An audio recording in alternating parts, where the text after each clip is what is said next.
Hi hello నమస్తే welcome to విజయ మా ఊరు ఆడియో బుక్స్ ఛానల్. నేను విజయలక్ష్మిని. ఫ్రెండ్స్, నవల స్రవంతిలో ప్రముఖ రచయిత శ్రీ ఇందు రమణ గారి నవల రిపోర్టర్ మీకు ధారావాహికగా వినిపిస్తున్నాను కదా. మరి నవల అత్యంత ఉత్కంఠ భరితంగా అట్ ద సేమ్ టైం సరదాగా సాగిపోతుంది కదా. మరి ఈ రోజు రిపోర్టర్ నవల ధారావాహిక 4వ భాగం వినిపించబోతున్నాను. మరి ఆలస్యం చేయకుండా కథలోకి వెళ్ళిపోదాం. కథలోకి వెళ్లే ముందు ఒక చిన్న రిక్వెస్ట్ అండి, ఆడియోని పూర్తిగా వినండి. నచ్చితే కనుక తప్పకుండా లైక్ చేయండి, షేర్ చేయండి, కమెంట్ చేయండి. మరి కథలోకి వెళ్ళిపోదాం, పదండి.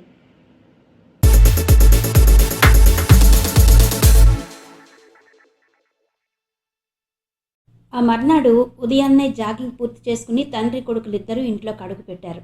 ఇంట్లో అడుగు పెడుతూనే సోఫాలో కూలబడ్డారు ఇద్దరు. ఒరే ఆనంద్, మీ పత్రికాఫీస్ నుండి అనుకుంటా. మీ ఎడిటర్ గారట, ఫోన్ చేశారు, నీతో మాట్లాడాలట. వంటగదిలో నుండి తండ్రి కొడుకులిద్దరికీ మంచినీళ్లు తెచ్చి అందిస్తూ చెప్పింది పద్మావతి. ఇంత ఉదయాన్నే సార్ ఫోన్ చేశారా? ఎందుకో అని అంటూనే తన గదికి వెళ్ళడానికి పరిగెడుతున్నట్లే మెట్లెక్కాడు ఆనంద్. నేను షాపుకు బయలుదేరాలి, వేడినీళ్ళు పెట్టావా? భార్యతో అన్నాడు చంద్రశేఖర్. వెళ్దుర్లేండి, ఇప్పుడు అక్కడ కస్టమర్లు అందరూ క్యూలో ఉండరు కదా అంటూ వంటగదిలోకి వెళ్ళింది పద్మావతి. నీకు అలాగే ఉంటుంది. ఉదయం పోయి ఏ రాత్రికో అపరాత్రికో దుకాణం మూసుకొచ్చే మాకు తెలుస్తుంది కష్టం. ఇంట్లో ఉండి తేరగా తిన్నవాళ్ళకేం తెలుస్తుంది? టీపై మీదున్న పేపర్ తీసి చూస్తూ అన్నాడు చంద్రశేఖర్. ఈ రోజు నుండి వెళ్తాలేండి, ఆ కష్టం ఏదో నేనే పడతాను. క్యాష్ పెట్టి దగ్గర కూర్చోవడమేగా మీరు చేసేది. సేల్స్ గర్ల్స్ ఎలాగో అన్నీ చూస్తారు, బిల్లు ప్రకారం డబ్బు తీసుకోవడమేగా కష్టమంతా. భర్తని దెప్పుతూ అంది పద్మావతి. వెళ్ళు, వాళ్ళని కాపలా కాయడం ఎంత కష్టమో, పని చెయ్యకుండా ఓ మూలకు పోయి బాతాఖాని కొట్టే అమ్మాయిల్ని పనిలోకి తరమడం ఎంత కష్టమో తెలుస్తుంది నిష్ఠూరంగా అన్నాడు చంద్రశేఖర్. మీరు కాళ్ళు అరిగేలా తిరగాల ఏంటి? ముందున్న టీవీలో సీసీ కెమెరాలు తీస్తున్న వీడియోలు చూడడమేగా. మేమిక్కడ గంటలు టీవీ సీరియల్స్ చూడడం లేదా? అదేమంత కష్టంలా మీరింట్లో అలసిపోకండి వ్యంగ్యంగా అంది పద్మావతి. నీతో నాకు వాదన ఎందుకు తల్లి? క్యారేజీ రెడీ చేస్తే నా దుకాణం నేను సర్దుకుంటాను అంటూ పేపర్ విసురుగా టీపై మీదకి విసిరి కిచెన్ పక్కనే ఉన్న తన గదిలోకి వెళ్ళిపోయాడు చంద్రశేఖర్. కోపంగా వెళ్తున్న భర్త కేసి మురిపెంగా చూస్తూ ముసిముసిగా నవ్వుకుంది పద్మావతి. భర్తకు కోపం తెప్పించాలని ప్రయత్నిస్తుంది, కానీ చంద్రశేఖర్ అలుగుతాడే గాని అరక్షణం కూడా భార్య మీద కోప్పడడు. కావాలనే భర్తని రెచ్చగొడుతుంది పద్మావతి. అయినా వాదిస్తాడు గాని రెచ్చిపోడు చంద్రశేఖర్. ఇద్దరికీ ఇది రోజు అలవాటే. ఏదో విషయంలో వాదించుకుంటారు. విషయం తారాస్థాయికి చేరేసరికి చంద్రశేఖర్ ఓడిపోయే కంటే ఒసిరిపోవడం నయమన్న ధోరణిలో తప్పుకుంటాడు. మేడ మీద తన గదిలోకి వెళ్తూనే డెస్క్ ఇన్ఛార్జ్ సర్వేశ్వరరావు గారికి ఫోన్ చేశాడు ఆనంద్. రింగ్ అవుతుంది కానీ ఎవరూ రిసీవ్ చేసుకోలేదు. తర్వాత చేద్దాంలే అనుకుంటూ కొంచెంసేపు సైక్లింగ్ చేసి తర్వాత బస్కీలు తీశాడు. డంబుల్స్ చేతపట్టి 2 చేతులతోనూ 10 సార్లు ఎక్సర్సైజ్ చేశాడు. జాగింగ్ నుంచి ఇంటికి రాగానే ఆనంద్ ఇంట్లో కూడా ఒక అరగంట పాటు రకరకాల ఎక్సర్సైజులు చేయడం అలవాటు. ఆ తర్వాత స్నానానికి వెళ్లే లోపల తల్లి బూస్ట్ కలిపిన పాలు తెచ్చి ఇస్తుంది. పాలు త్రాగేసి బాత్రూంలో దూరుతాడు ఆనంద్. ఉదయాన్నే బ్రష్ చేసి కాలకృత్యాలు తీర్చుకుని జాగింగ్కి వెళ్లే అలవాటు. అట్నుంచి రాగానే ఎక్సర్సైజులు చేసి యూనివర్సిటీకి బయలుదేరతాడు. ఇది ఆనంద్ నిత్యకృత్యం. ఆనంద్ ఎక్సర్సైజులు పూర్తయ్యేసరికి పద్మావతి ఆ గదిలోకి అడుగు పెట్టింది. తల్లి తెచ్చిన పాల గ్లాస్ తీసుకుని గడగడ తాగేశాడు ఆనంద్. ఏరా, మాధవిని రమ్మని చెప్పావా? అడిగింది ఆమె. నిన్ననే కదమ్మా చెప్పాను, వస్తానంది అంటూ. ఆలస్యమైందమ్మా, నేను బయలుదేరాలి. ఎడిటర్ గారు ఫోన్ చేశారన్నావుగా, ఆఫీస్కి వెళ్ళి ఎందుకో కనుక్కోవాలి అన్నాడు ఆనంద్. ఫోన్ చేయలేకపోయావా అడిగింది పద్మావతి. చేశాను, రెస్పాన్స్ లేదు. బహుశా ఆఫీస్కు రెడీ అవుతున్నారేమో అన్నాడు ఆనంద్. నువ్వు రెడీ అవ్వు, తర్వాత ఫోన్ చేద్దువు గాని. అవతల మీ నాన్న షాప్కి వెళ్ళాలని తెగ తొందరపడుతున్నారు, ఆయనకి క్యారేజీ సర్దాలి అంటూ వెనుతిరిగింది పద్మావతి. క్రింద హాల్లోకి రాగానే అప్పటికే టిప్ టాప్గా తయారయ్యి సోఫాలో కూర్చున్నాడు చంద్రశేఖర్. పేపర్ చూస్తున్నాడు. మేడ మీద నుంచి దిగుతున్న భార్య కేసి ఓరకంట చూసి చూడనట్టు పేపర్ చూస్తూ కూర్చున్నాడు చంద్రశేఖర్. పెళ్లి చూపులకు వెళ్తున్న పెళ్లి కొడుకులా ముస్తాబై కూర్చున్న భర్తని చూస్తూనే మనసులో నవ్వుకుంది పద్మావతి. వ్యాపారం తప్ప ఇంకో ధ్యాస లేని మొగుడి వాలకం చూసి ముసిముసిగా నవ్వుకుంది. ఇల్లు షాపు తప్ప వేరే లోకం ఎరుగని మొగుడు ఎవరికి దొరుకుతాడు అనుకుంటూ గబగబా వంటగదిలోకి పరుగందుకుంది పద్మావతి. ఆ రోజు వార్తలన్నీ క్షుణ్ణంగా చదువుతున్నాడు. ముఖ్యంగా కొడుకు రాసిన వార్తల మీద దృష్టి పెట్టాడు. ఉదయం జాగింగ్కి వెళ్తున్నప్పుడు పేపర్ చూశాడు కానీ అంత శ్రద్ధగా చూడలేదు. జాగింగ్కి ఆలస్యం అవుతోందని వెళ్ళిపోయారిద్దరు. ఆనంద్ కూడా పేపర్ చూడలేదు. నిన్న సాయంత్రం బుల్లయ్య కాలేజీ స్వర్ణభారతి స్టేడియం దగ్గర జరిగిన ప్రమాదం గురించి రాసిన వార్త చదివి అదిరిపడ్డాడు Chandrasekhar.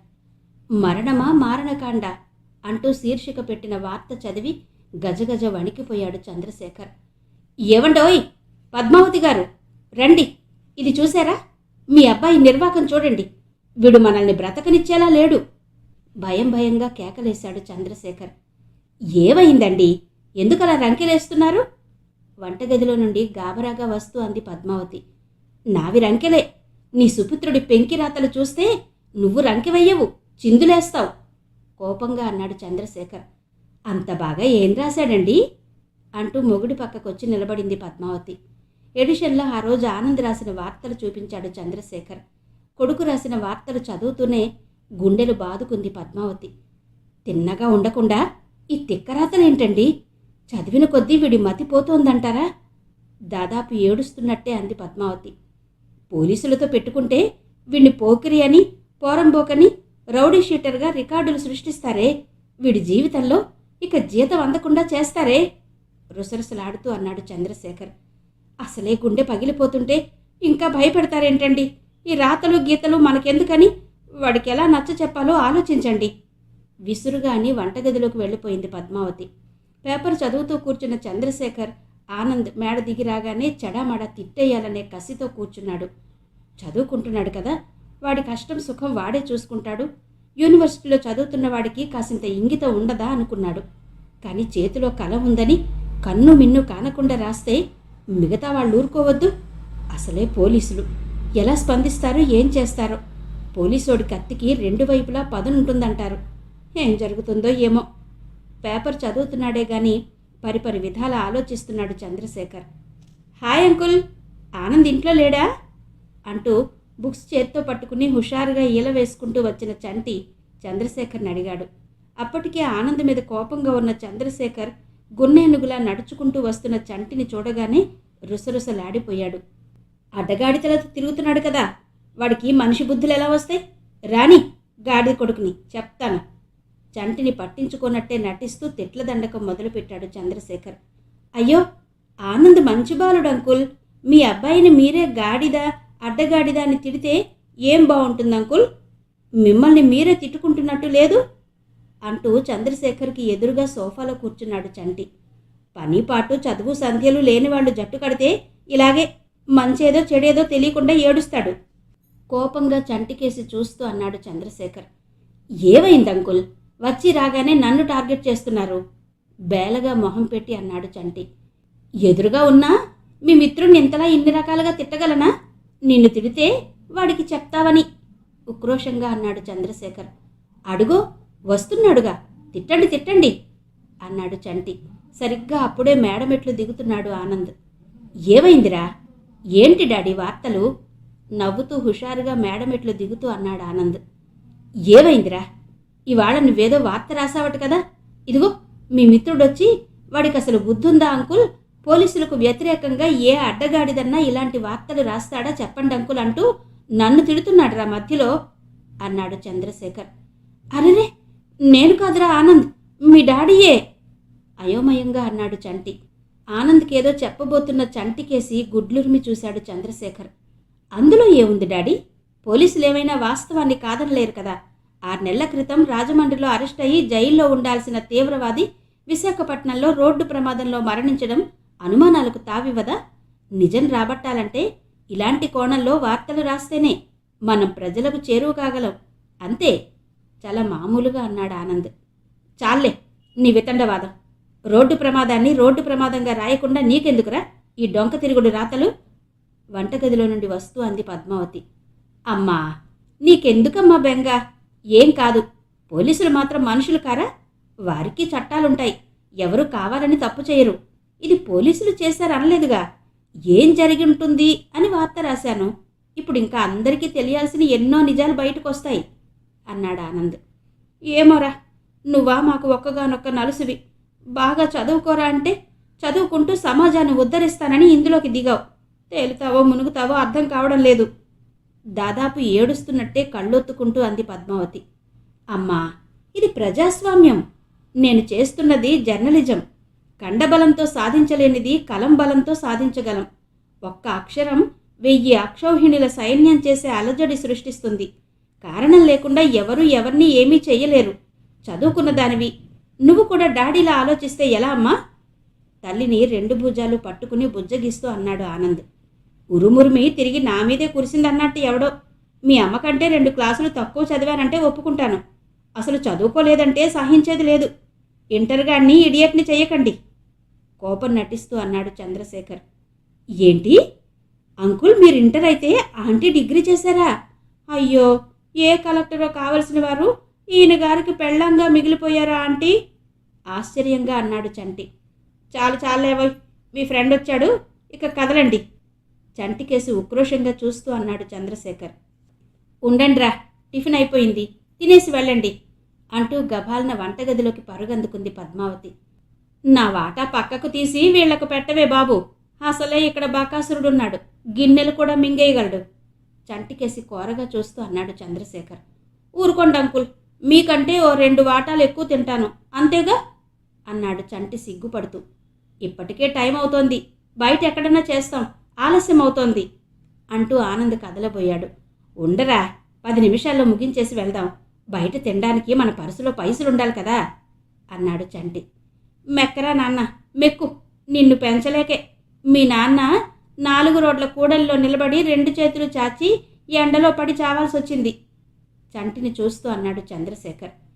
Traffic constable traffic signals దగ్గర కాక మరెక్కడుంటాడు అంకుల్ అని నవ్వుతూ అన్నాడు చంటి. రండి చంటి, రా, మీరు తినేయండి. మీకోసం వేరే అమర్చాలంటే నా వల్ల కాదు, పిల్లలతో పాటు తినేయండి అంటూ డైనింగ్ టేబుల్ మీద టిఫిన్ పెట్టి చట్నీలు గట్రా సర్దేసింది పద్మావతి. పేపర్ పక్కన పడేసి గభాలన డైనింగ్ టేబుల్ దగ్గరకు వెళ్ళి కూర్చున్నాడు చంద్రశేఖర్. ఆనంద్, చంటి కూడా పక్కనే ఉన్న వాష్ బేసిన్లో చేతులు కడుక్కుని వచ్చి కూర్చున్నారు. డైనింగ్ టేబుల్ మీద ముగ్గురికి టిఫిన్ సర్దేసింది పద్మావతి. ఒక్కొక్కరి ప్లేట్లలోనూ 2 పూరి 2 ఇడ్లీ సర్దింది. టిఫిన్ తినడం గబగబా పూర్తి చేసి లేచారు మిత్రులిద్దరు. తల్లికి తండ్రికి వస్తానని చెప్పి బయలుదేరాడు ఆనంద్. ఒరే ఆనంద్, ఈరోజు నన్ను మన షాపు దగ్గర డ్రాప్ చేయవా? చంద్రశేఖర్ కూడా టిఫిన్ తినడం ముగించి వాష్ బేసిన్ దగ్గర చేతులు కడుక్కుంటూ కేకేశాడు. ఈరోజు మీరు ఏదో ఆటో పట్టుకుని వెళ్ళండి డాడీ, ఇదిగో చంటి నేను అర్జెంట్ పని మీద వెళ్ళాలి అంటూ గబగబా నడిచి పోర్టుకోలో ఉన్న బైక్ బయటకు తీశాడు ఆనంద్. బైక్ స్టార్ట్ చేస్తూ, ఏరా ఈరోజు మీ నాన్న లోనా తేలేదా చంటిని అడిగాడు ఆనంద్. అదెందుకురా బాబు, దాన్ని మొయ్యలేక చావాలి అన్నాడు నవ్వుతూ. నిక్షేపంగా బస్సులుండగా ఈ బైకులు ఎందుకురా? కానీ ఏం చేస్తాం, నాకు వార్తల సేకరణకి తప్పడం లేదు.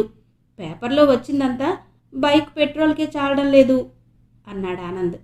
ఒరే ఆనంద్, చెప్పడం మర్చిపోయాను, మా వీధిలో కార్పొరేటర్ ఒకడు ఏదో వార్త రాయాలంట, నీతో చెప్పమన్నాడు. ఓ 500 ఖర్చు కొంచెమని ఇచ్చాడ్రా నీళ్లు నములుతూ అన్నాడు చంటి. ఈ మాట వింటూనే టక్కున బైక్ ఆపేశాడు ఆనంద్. ఏరా, కొంపతీసి నా పేరు చెప్పి ఎక్కడ పడితే అక్కడ ఇలా డబ్బులు వసూలు చేస్తున్నావా కోపంగా అన్నాడు ఆనంద్. అయ్యో అదేం లేదురా, వాడివ్వబోయాడు, తీసుకుందాం అనుకున్నాను, మళ్ళీ నువ్వేమంటావో అని భయపడి తీసుకోలేదు అన్నాడు చంటి. మరి ఇచ్చాడన్నావు అనుమానంగా అన్నాడు ఆనంద్. అయ్యో అలా అన్నానా, ఇచ్చినంత పని చేశాడు, నువ్వేమంటావోనని మనసు చంపుకుని తిరిగి ఇచ్చేశాను, ఒట్టు అంటూ తన తల మీద చెయ్యి వేసుకుని చెప్పాడు చంటి. నువ్వెప్పుడూ నా వృత్తిలోకి దూరక, ఎవరికైనా పనుంటే నన్నే కలవమను, వార్త రాయాల్సిన అవసరమైతే నేనే రాస్తాగా, లంచాలెందుకు ముక్తసరిగా అన్నాడు ఆనంద్. కొందరు జర్నలిస్టులు కాసులు పడకపోతే కాగితం కదపడం లేదట కదరా, ఆ విషయం నీకు తెలీదా అన్నాడు చంటి. ఎవరి గురించో మనకెందుకురా, పద మానస వాళ్ళ ఇంటికి వెళ్దాం అంటూ ఎస్పీ పరశురాం గారింటి వైపు బైక్ని మళ్లించాడు ఆనంద్. అదే మీ డాడీతో పనుందన్నావు ఆశ్చర్యంగా అన్నాడు చంటి. ఆయనతో వెళ్తే మళ్ళీ వార్తలు గొడవలు అంటారు, అందుకే అన్నాడు ఆనంద్. పరశురాం గారింటి ముందు బైక్ ఆపి స్టాండ్ వేస్తుండగా ఆనంద్ జేబులో సెల్ రింగ్ అయింది. గభాల్ని సెల్ తీసి చూశాడు. ఇన్ఛార్జ్ ఎడిటర్ సర్వేశ్వరరావు గారి ఫోన్. చటుక్కున ఆన్ చేశాడు ఆనంద్. ఆనంద్, నువ్వు రాసిన 2 వార్తలు బాగా పేలాయి, ఉదయం నుండి నాకు ఫోన్లు దంచేస్తున్నాయి. పోలీస్ కమిషనర్ స్వయంగా ఫోన్ చేసి అభినందించారు. మాకు తట్టని ఆలోచన మీకెలా వచ్చిందని అడిగాడాయన. నాకు నవ్వాగలేదు. ఏదో చెప్పానులే. Anyhow, well done my boy, keep it up అంటూ చెప్పాల్సిన 2 మాటలు టకటకా చెప్పేసి ఫోన్ కట్ చేశాడు. ఆనంద్కి మనసు ఉప్పొంగిపోయింది. ఇంట్లో వాళ్ళ అనుమానంతో బయటకు బింకంగా ఉన్న లోలోన ఎలాంటి సమస్యలు ఎదురవుతాయోనని భయపడుతూనే ఉన్నాడు. ఇప్పుడు చాలా హాయిగా ఉంది. మనసులోనే అనుకుంటూ రారా అంటూ చంటి భుజం మీద చెయ్యేసి పరశురాం గారింట్లోకి దారితీశాడు ఆనంద్.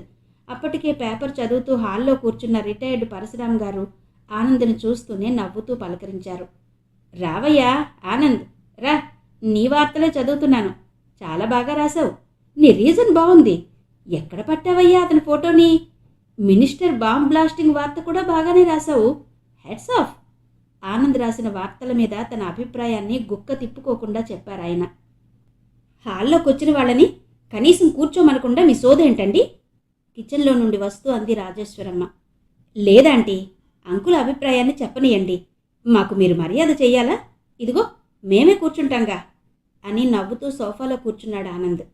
అవునాంటీ, మాకు మీరు టిఫిన్లు టీలు ఇచ్చి రాజమర్యాదలు చెయ్యొద్దు అంటూ ఆనంద్ పక్కనే కూలబడ్డాడు చంటి. ఇంతసేపు అయింది, నా కేసే చూడలేదయ్యా ఇంకా. భార్య రాజేశ్వరి కేసు చూస్తూ అన్నాడు పరశురాం. ఇదిగోండయ్యా తెస్తున్నాను అంటూ ముగ్గురికి ప్లేట్లో టమాటా బాత్ సర్ది తెస్తూ అంది శోభితాదాస్. పని మనిషి టిఫిన్ పట్టుకురావడం చూసి రాజేశ్వరమ్మ కూడా సోఫాలో ఓ మూలగా కూర్చుంది. మేమింటి దగ్గర టిఫిన్ చేసే వచ్చావాంటీ, మాకేం అక్కర్లేదు అన్నాడు ఆనంద్. నీకు అక్కర్లేకపోతే నాకొద్దేమిట్రా? నాకు కడుపు మండిపోతోంది. కడుపు పట్టినంత మీ ఇంట్లో తిందామంటే నువ్వు రెక్క పట్టుకు లాక్కొచ్చేశావు అన్నాడు చంటి. పని మనిషి తమ కోసం తెచ్చిన ఉప్మా ఎక్కడ పట్టుకుపోతుందోనని భయంతో అనేశాడు చంటి. తినవయ్యా చంటి, ఆనంద్కి అక్కర్లేకపోతే మానేని, నువ్వు శిష్టుగా తిను నవ్వుతూ అన్నారు పరశురాం. థ్యాంక్ యూ అంకుల్, పనిలో పని. ఆనంద్ గడి వాటా కూడా నేనే లాగించేస్తాను అన్నాడు ఆనందంగా చంటి. తినరా నాయనా, నిన్నెవరు ఆపుతారు? అంకుల్, మానస్ ఇంకా తన రూమ్లో తయారవుతోందా అడిగాడు ఆనంద్. యూనివర్సిటీకే బయలుదేరుతోంది. ఈరోజు తనని బస్సులో వెళ్ళమనండి అంకుల్. నేను చంటి ఇలా మా పత్రిక ఆఫీస్కి వెళ్ళి అలా క్లాసులకు అటెండ్ అవుతాం అన్నాడు ఆనంద్. అలాగే బాబు, నేను చెప్తాను అంది రాజేశ్వరమ్మ. చంటి గబగబా తన ముందున్న తన ప్లేటు, ఆనంద్ కోసం తెచ్చిన టిఫిన్ ప్లేటు క్షణాల్లో ఖాళీ చేసేశాడు. ఎదర టీపాయ్ మీదున్న జగ్గు చేత్తో తీసుకుని అందులో నిండా ఉన్న నీళ్లు గబగబా క్షణాల్లో తాగేసి జగ్గు ఖాళీ చేసేశాడు. అయింద్రా, పద ఇక వెళ్దాం అంటూ ఆనంద్ లేచి నిలబడ్డాడు. మానసమ్మ తయారయ్యి వస్తుంది కదా, తనని కలిసి వెళ్ళొచ్చు కదా అంది పని మనిషి శోభితాదాస్. మేం ప్రెస్కి వెళ్ళాలి కదా, ఆలస్యం అవుతుంది, నేను వచ్చి వెళ్ళానని చెప్పండి అంటూ పరశురాం గారికి రాజేశ్వరమ్మ గారికి చెప్పి అక్కడి నుంచి ఆనంద్ వడివడిగా బయటపడ్డాడు.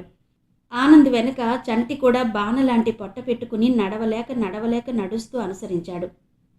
యూనివర్సిటీకి నేరుగా వెళ్లకుండా ముందు తమ పత్రికాఫీస్కి బైక్ నురికించాడు ఆనంద్. రాష్ట్రంలోనే అత్యధిక సర్క్యులేషన్ గల దినపత్రిక అది.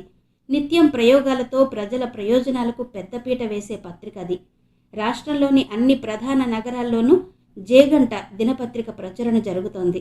సింహాచలం నుండి అర్ధగంటలో సీతమ్మధార జంక్షన్కి చేరుకున్నారు మిత్రులిద్దరూ. ఆనంద్ మిత్ర సమేతంగా జేగంట పత్రికా కార్యాలయంలోకి అడుగు పెట్టేసరికి డెస్క్ ఇన్ఛార్జ్ ఎడిటర్ సర్వేశ్వరరావు గారు, బ్యూరో చీఫ్ శ్రీరామ్ ఇద్దరూ ఆఫీసులో కూర్చుని మాట్లాడుకుంటున్నారు.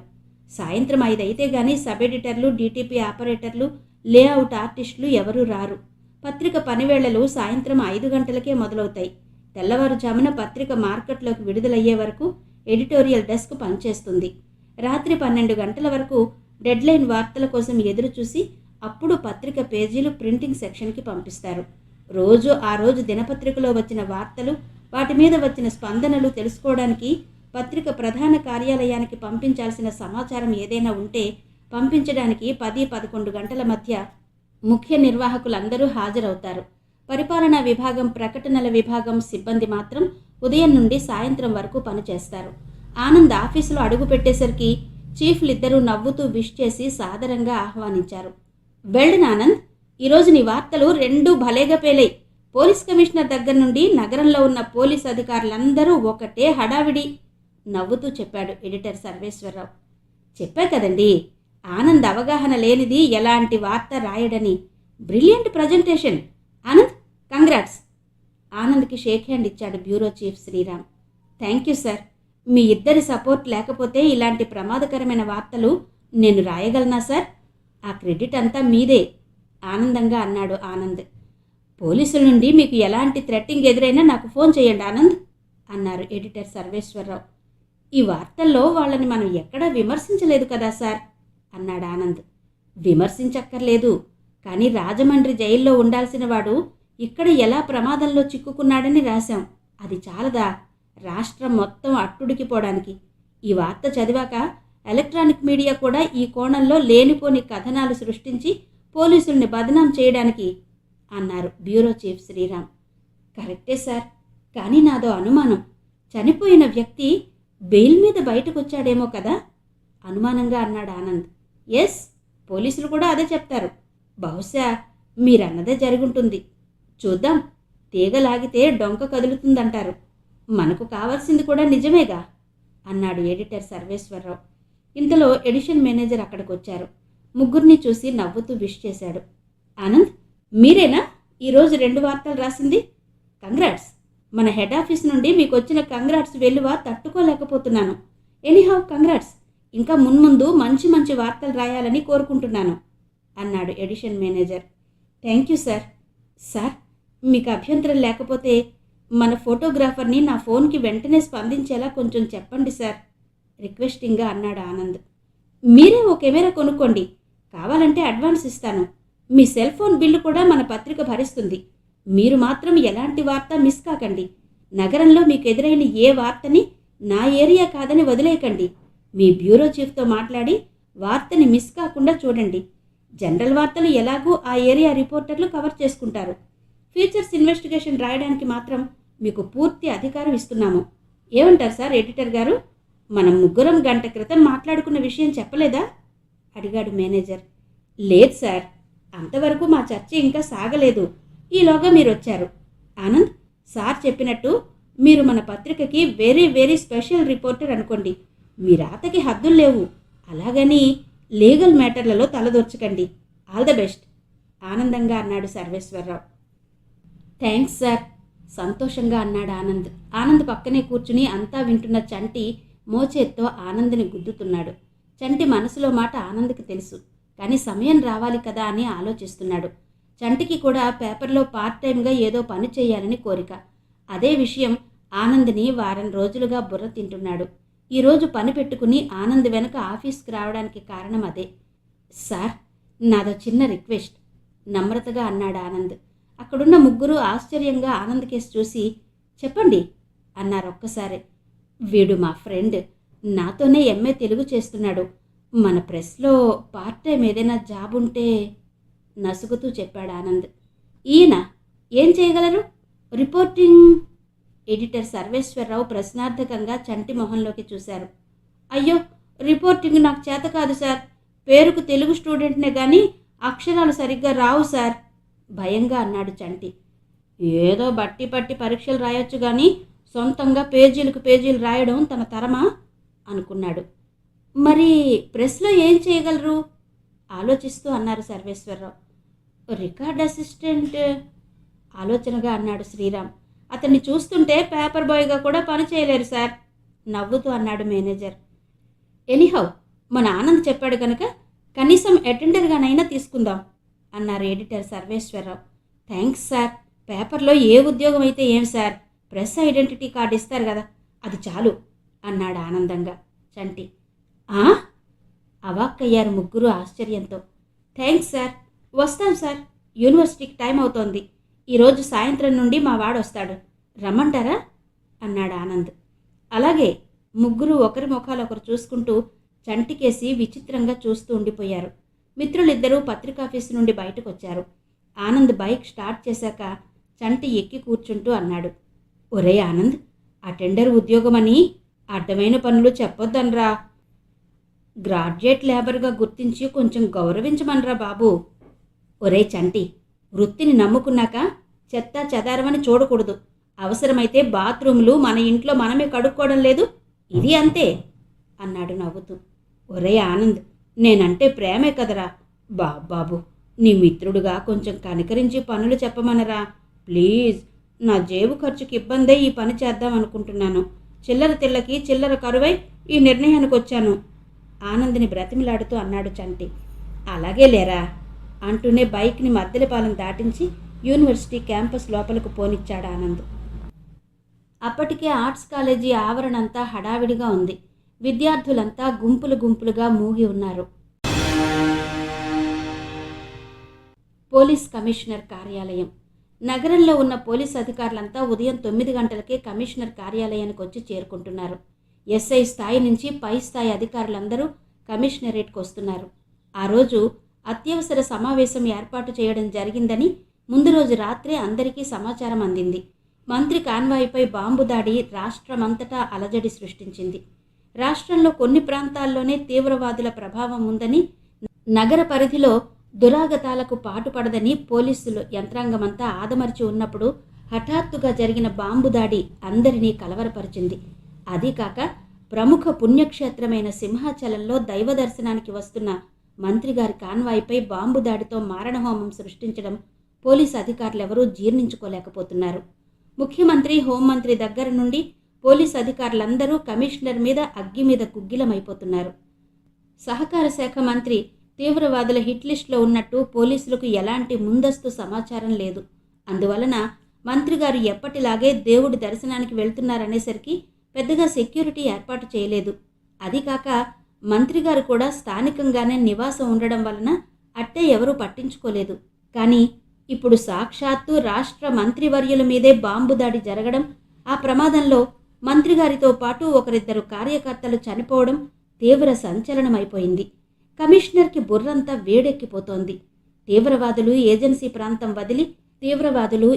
ప్రాంతం వదిలి నగర పొలిమేరల్లో ఇలాంటి దురాగతానికి పాల్పడతారని ఎవ్వరూ ఊహించలేకపోయారు.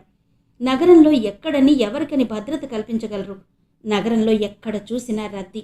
ఈ రద్దీలో ఎవరినని తనిఖీ చేయగలరు? ఎవరు సామాన్య మానవుడో, ఎవరు తీవ్రవాదో ఎలా కనిపెట్టగలరు?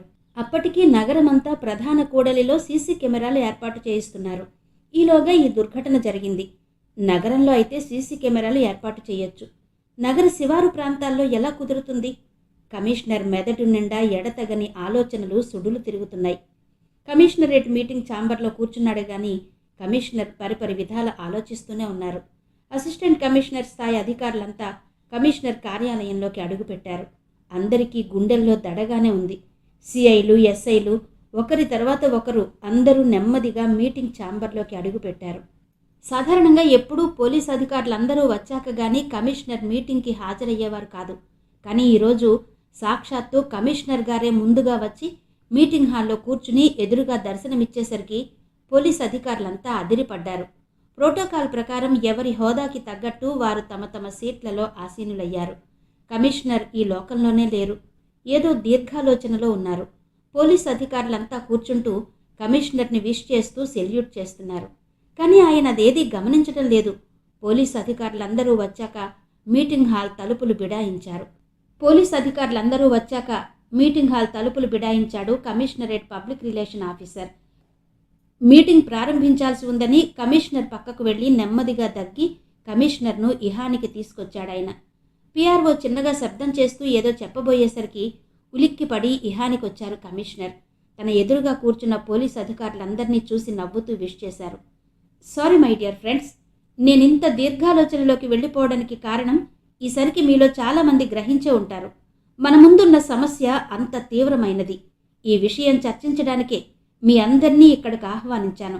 మనమందరం ఎంతో అప్రమత్తంగా వ్యవహరించాల్సిన సమయం ఆసన్నమైంది. ఆలోచించండి. నగరాన్ని, నగర ప్రజల్ని, మన నాయకుల్ని మనమే రక్షించుకోవాలి. మన ప్రాణాలు త్యాగం చేసైనా వారి దురాగతాలను అడ్డుకోవాలి అంటూ క్షణం ఆగారు పోలీస్ కమిషనర్. అధికారులందరూ కమిషనర్ గారు చెబుతున్నదంతా ఎంతో ఉత్కంఠతో వింటూ అలర్ట్గా కూర్చున్నారు. తన ఎదురుగా ఉన్న వాటర్ బాటిల్ మూత తీసి ముందున్న గ్లాసులో పోసుకుని గ్లాస్ అమాంతం ఎత్తి ఒక్క గుక్కలో నీళ్లన్నీ తాగేశారు కమిషనర్. అధికారులంతా ఎంతో టెన్షన్తో కూర్చున్నారు. తమ పై అధికారి చెప్తున్న విపత్కర పరిస్థితులను అందరూ ఎవరి పరిధిలో వాళ్ళు ఆలోచిస్తున్నారు. మీ అందరికీ ఈసరికే అర్థమైపోయి ఉంటుంది. ఇప్పుడు మనం ఎదుర్కోబోతున్నది ఎంతటి గడ్డు సమస్యో అర్థమయ్యే ఉంటుంది.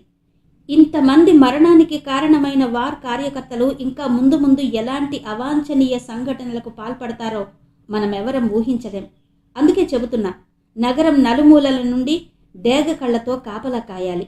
ఈ సంఘటన విషయంలో ఎలాంటి ఆలోచన ఉన్నా వెంటనే తెలియచేయండి అంటూ తన ప్రసంగం ముగించారు కమిషనర్. ఒక్క క్షణం మీటింగ్ హాల్ అంతా నిశ్శబ్దం ఆవరించుకుంది. అధికారులంతా ఒకరి ముఖాలొకరు చూసుకున్నారు. కానీ ఎవరూ మాట్లాడడానికి సాహసించలేదు. చెప్పండి, మీ అందరూ ఏదో చెప్పాలనుకుంటూనే ఆగిపోతున్నారు. ప్లీజ్ స్పీక్ అవుట్ హుందాగా అన్నాడు కమిషనర్. సార్, ఈరోజు జేగంట పత్రిక అని ఏదో చెప్పబోయాడు assistant commissioner of north division. Yes, నేను చదివాను. అన్ని పేపర్లు మంత్రి గారి కాన్వాయ్ మీద బాంబు దాడి చేసింది తీవ్రవాదులని రాస్తే ఈ పత్రిక రిపోర్టర్ మాత్రం దానికి పోలీసుల అజాగ్రత్త అని రాశాడు. అంతేకాదు, మీ అందరూ చూసే ఉంటారు ఇంకో వార్త. అందరూ గుర్తు తెలియని వ్యక్తి ప్రమాదంలో మరణించాడని రాస్తే ఈ పేపర్లో మాత్రం ఆ వ్యక్తి రాజమండ్రిలో అరెస్ట్ అయిన తీవ్రవాదని అతన్ని ఫోటోతో సహా వార్త రాశాడు. ఈ పేపర్ వాళ్లకంటే పోలీసులు వెనకబడ్డారని ప్రజలు అనుకుంటారు. లేదా మనమే అతన్ని ఎన్కౌంటర్ చేసి ప్రమాదం కింద మార్చేశామని అనుకుంటారు. ఎనీహౌ, ఈ పేపర్లో రాసిన రిపోర్టర్ని వెంటనే నా దగ్గర హాజరుపరచండి. ఈ రిపోర్టర్ ఏ ఏరియా వాడో ఎంక్వైరీ చేసి మర్యాదగా ఆయన్ని రిక్వెస్ట్ చేసి తీసుకురండి. దొంగల దగ్గరో బజారు ముండల దగ్గరో ప్రవర్తించినట్టు పోలీస్ నైజం ప్రదర్శించకండి అన్నారు కమిషనర్ కోపంగా.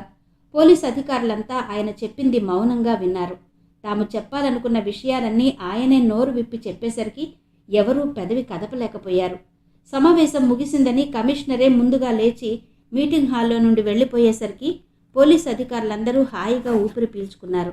జేగంట పేపర్ రిపోర్టర్ ఎవడో గాని చాలా తెలివైన వాడిలా ఉన్నాడు.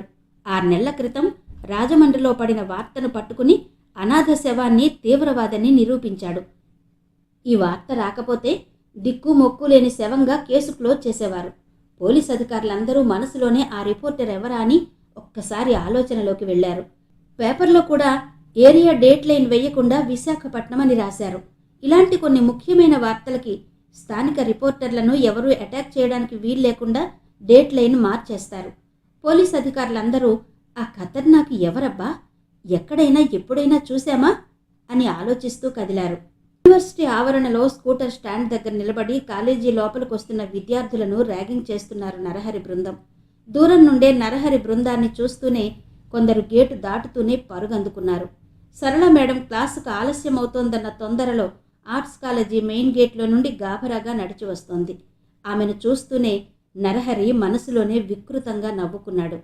దొరికిందిరా పిట్ట అని మనసులోనే అనుకున్నాడు. గేటు పక్కనే స్కూటర్ పార్కింగ్లో కూర్చొని వచ్చే వాళ్ళందరినీ ర్యాగింగ్ చేస్తున్న నరహరి బృందాన్ని ఆమె గమనించలేదు. చినవాల్తే రోడ్డులో యూనివర్సిటీ గేటు ముందు ఆమె బస్సు దిగగానే నరహరి బృందం గమనించింది. యూనివర్సిటీ లోపలకు అడుగుపెట్టిన సరళ మేడంని ఫాలో చేస్తూ నరహరి వెనక నుండి ఆమె కాళ్లకు తన కాలు అడ్డుపెట్టాడు. అంతే, అమాంతం ఆమె ముందుకు తూలి పడిపోయింది. చేతిలో ఉన్న బుక్స్ క్రింద పడిపోయాయి. క్రింద పడిపోతూ 2 చేతులతో మొహానికి గాయం కాకుండా కాచుకుంది సరళ మేడం. క్లాస్ రూంలోకి వెళ్తున్న వాళ్ళు వస్తున్న వాళ్ళు, ఆర్ట్స్ కాలేజీ ప్రాంగణంలో ఉన్న విద్యార్థులంతా సరళ మేడం క్రింద పడిపోవడం చూస్తూనే ఆమె దగ్గరకు పరుగు పరుగున వచ్చారు. అప్పటికే క్రింద పడ్డ సరళ మేడంని లేవనెత్తే ప్రయత్నం చేస్తున్నట్టు నటిస్తూ ఆమెను ఎక్కడెక్కడో ముట్టుకోవడానికి ప్రయత్నిస్తున్నాడు Narahari. Sorry madam, I'm very sorry, మిమ్మల్ని చూసుకోలేదు. అయ్యో, ఎక్కడన్నా దెబ్బలు తగిలాయా? ఒళ్ళంతా మట్టి అంటుకున్నట్టుందే అంటూ క్రింద నుండి లేస్తున్న ఆమె భుజాల మీద గుండెల మీద చెయ్యి వేసి మట్టి దులుపుతున్నట్టు నటిస్తూ అల్లరి చేస్తున్నాడు నరహరి. నరహరితో పాటు అతని మిత్ర బృందం కూడా సరళ మేడంని చుట్టుముట్టి గేలు చేస్తూ అల్లరి చేస్తున్నారు. నరహరి బృందం అల్లరి నుండి తప్పించుకుంటున్నప్పుడు ఆమె పైట జారిపోయింది. దాంతో సిగ్గుతో ఏడ్చుకుంటూ గభాలన క్రింద కూర్చుండిపోయింది సరళ మేడం. ఆర్ట్స్ కాలేజీ అంతా ఈ విషయం గుప్పుమంది. ప్రొఫెసర్స్, స్టూడెంట్స్ అంతా అక్కడకు చేరుకున్నారు. సరళ మేడంతో ఎప్పుడూ సరదాగా చనువుగా ఉండే ప్రొఫెసర్ బ్రహ్మానందం కూడా ఆతృతగా అక్కడకు చేరుకున్నాడు. కానీ స్థానిక ఎమ్మెల్యే కొడుకు, రౌడీ ముఖ లీడర్ అయిన నరహరిని చూస్తూనే అందరూ ఏం చెయ్యలేక బొమ్మల్లా చూస్తూ ఉండిపోయారు. అదే సమయంలో యూనివర్సిటీ ప్రాంగణంలోకి బైక్తో ప్రవేశించిన ఆనంద్, చంటి ఇద్దరూ ఆ దృశ్యం చూసి అదిరిపడ్డారు. ఆర్ట్స్ కాలేజీ మొత్తం అక్కడే గుమిగూడి ఉంది. ఏదో జరగరానిది జరిగితే గాని ఇంత హడావిడి అక్కడ ఉండదు అనుకుంటూ ఆనంద్ బైక్ని స్కూటర్ స్టాండ్లో పార్క్ చేసి చంటిని తీసుకుని గాభరాగా ఆ గుంపు దగ్గరకు చేరుకున్నాడు. వృత్తాకారంలో గుమిగూడి ఉన్న విద్యార్థులను చీల్చుకుంటూ లోపలకు చొచ్చుకు వెళ్ళాడు ఆనంద్. ఆ వృత్తాకారం మధ్యలో దృశ్యం చూసి ఒక్కసారే షాక్ అయ్యాడు ఆనంద్. అతనిలో కోపం కట్టలు తెంచుకుంది.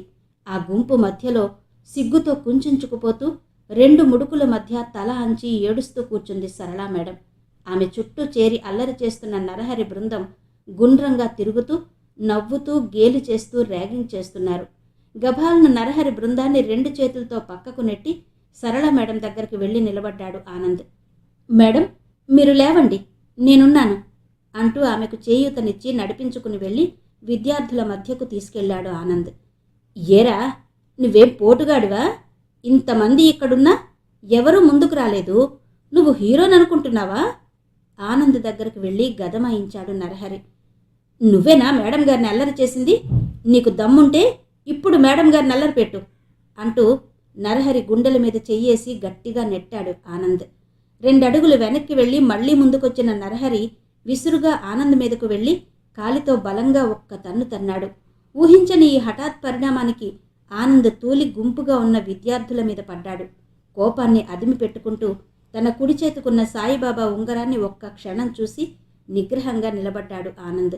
అయితే కోపంతో పేట్రేగిపోతున్న నరహరి బృందం ఆనంద్ మీద దాడి చేయడానికి సిద్ధమయ్యేసరికి గుంపుగా గుమిగూడిన విద్యార్థులు, ప్రొఫెసర్లు అందరూ దూరం జరిగి చోద్యం చూస్తున్నట్టు చూస్తున్నారు. ఇంతలో యూనివర్సిటీలో ఈ విషయం దావానలల్లా వ్యాపించేసరికి విద్యార్థుల హక్కుల పరిరక్షణ కోసం పోరాడే డెమోక్రటిక్ గ్రూప్ విద్యార్థులు పరుగు పరుగున అక్కడికొచ్చి చేరుకున్నారు. వాళ్ళంతా ఆనంద్ అంటే అభిమానించే విద్యార్థులు. ఆనంద్ మీదకి యుద్ధానికి సిద్ధమవుతున్న నరహరికి చెందిన రౌడీ గ్యాంగ్ను చూస్తూనే డెమోక్రటిక్ గ్యాంగ్ కూడా ఆనంద్కి మద్దతుగా నిలబడాలని ఆనంద్ వెనక్కొచ్చి చేరుకున్నారు. అంతవరకు భయంగా ఓ మూల నక్కి దాక్కుని చూస్తున్న చంటి కూడా వీళ్లను చూస్తూనే ధైర్యం తెచ్చుకుని ఆనంద్ వెనక్కొచ్చి చేరాడు. యూనివర్సిటీ క్యాంటీన్లో స్నేహితులతో కూర్చున్న మానసకి ఆర్ట్స్ కాలేజీలో జరుగుతున్న గొడవ అంతా తెలిసింది. వెంటనే మానస తన స్నేహితురాళ్లతో అక్కడికొచ్చి చేరుకుంది. మీదకొస్తున్న నరహరిని ఇక క్షమించకూడదనుకున్నాడు ఆనంద్.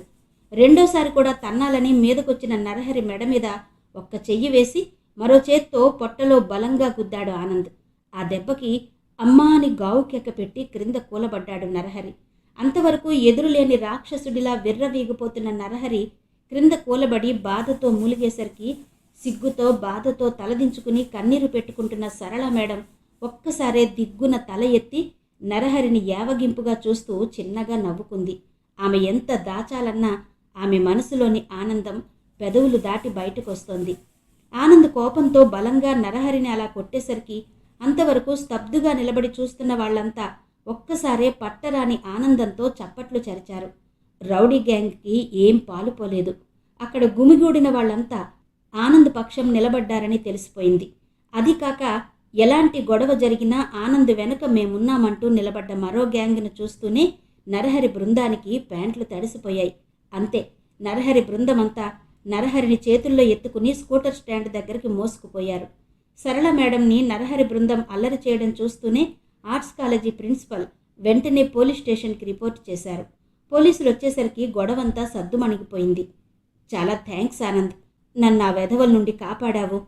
కళ్ళ నీళ్లు దించుకుంటూనే ఆనంద్ చేతులు పట్టుకుని ధన్యవాదాలు తెలిపింది సరళ మేడం. అయ్యో, మా విద్యార్థులందరి తరపున నేనే మిమ్మల్ని క్షమాపణలు కోరుకుంటున్నాను మేడం. గురువు తల్లిదండ్రులతో సమానమంటారు. ఆ విషయం తెలుసుకోలేక తల్లి లాంటి మిమ్మల్ని అవహేళన చేశారు. మమ్మల్ని క్షమించండి. వినయంగా సరళ మేడంకు దండం పెడుతూ అన్నాడు ఆనంద్. ఆనంద్ అలా మేడంని క్షమాపణలు కోరేసరికి మిగతా విద్యార్థులంతా అవును మేడం, క్షమించండి అంటూ మూకుమ్మడిగా ఆమెను వేడుకున్నారు. పోలీసులు వచ్చి రావడంతోనే ప్రిన్సిపల్ దగ్గర రిపోర్టు తీసుకుని నరహరి బృందాన్ని జీపులో ఎక్కించుకుని తీసుకెళ్లిపోయారు. ఈ గొడవ జరిగినంత వరకు బాధతో ఏం చెయ్యలేక ఓ మూలన నక్కి నిలబడ్డ ప్రొఫెసర్ బ్రహ్మానందం నెమ్మదిగా వచ్చి, సారీ సరళ మేడం, మేమందరం ఉన్నా ఏం చెయ్యలేకపోయాం అని సరళ మేడంతో చెప్పేసరికి ఆమె చేదరింపుగా చూస్తూ విసురుగా క్లాస్ రూమ్ వైపు వడివడిగా నడుచుకుంటూ వెళ్ళిపోయింది. మేడం కోపంగా ఉన్నారు సార్, 2 రోజులు పోతే సర్దుకుంటారు.